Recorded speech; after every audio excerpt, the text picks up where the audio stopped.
E hoje a gente vai falar sobre um tema super importante no universo feminino. Endometriose. Foi um tema super pedido aqui no Instagram e na fanpage.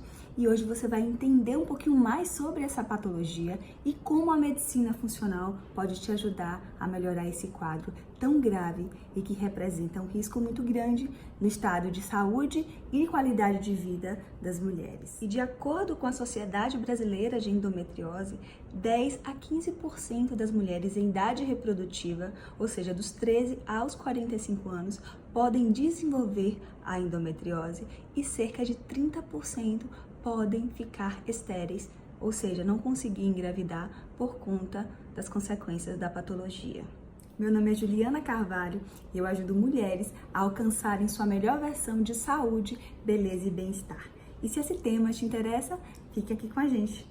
A endometriose é uma doença ginecológica caracterizada pela presença de endométrio, que é o tecido que recobre o interior do útero fora da cavidade uterina, podendo aparecer em locais como trompas, ovários, bexiga, intestinos, pulmão. A maioria das pacientes costumam cursar com cólicas menstruais intensas, sangramento também intenso, dor durante a relação sexual, dor em região pélvica e abdominal. A paciente cursa com uma fadiga, um cansaço muito grande. Isso tudo é marcado por um estado inflamatório crônico e progressivo. Sendo que em situações de maior avanço, quando a doença tem um comprometimento muito grande, essas pacientes podem cursar com dificuldade para engravidar e até infertilidade. Então é uma patologia que quanto mais precocemente diagnosticada, melhor são as chances da paciente. E hoje a gente não fala de monoterapia. A gente sabe que uma paciente portadora de endometriose é uma paciente que tem um estado inflamatório importante. E é interessante você entender que a paciente portadora de endometriose tem um comportamento inflamatório diferente de pacientes que não são portadoras. Normalmente a gente observa um comprometimento na função dos macrófagos, que são células, gente, do sistema imunológico e que são super importantes no processo que a gente chama de fagocitose, que é um processo realmente de limpeza, de adequação do sistema imunológico frente a inflamações, frente a estados de infecção, mas no caso da endometriose a gente está falando do estado inflamatório. É uma paciente que, por estar no estado inflamatório importante, existe um aumento da produção de citocinas inflamatórias. Eu posso destacar para vocês, por exemplo, o NF-κB, que é um marcador inflamatório e que dificulta a ação adequada do macrófago, essa célula do sistema imunológico que eu falei para vocês, que é tão importante no estado de equilíbrio do nosso corpo.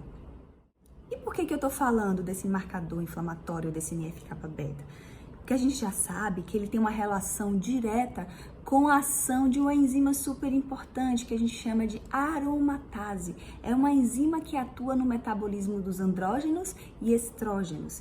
E quando a gente fala de endometriose, a gente já entende, aliás, a gente já entende isso há muito tempo, né?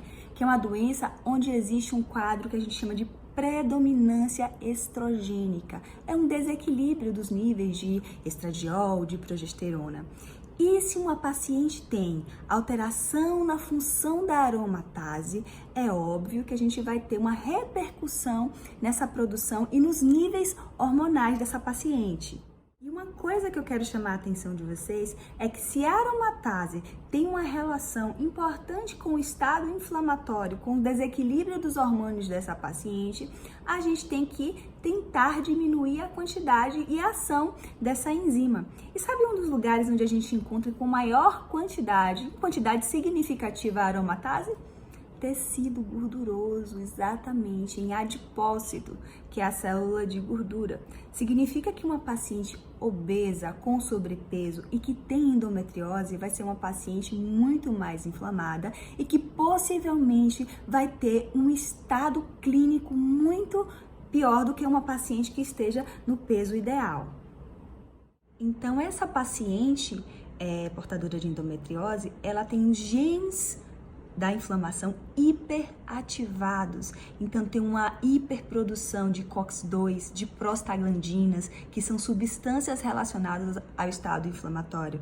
E essas substâncias, quando estão presentes, têm uma interferência direta na parte física, porque a paciente cursa com mais dor, com quadro realmente de desconforto maior, e também no padrão emocional. Aumento de prostaglandinas, de substâncias inflamatórias, faz com que essa paciente tenha maior tendência a ter labilidade de humor, que é alteração do humor mesmo, estados depressivos, TPM. Isso vai repercutir diretamente na qualidade de vida dessa paciente.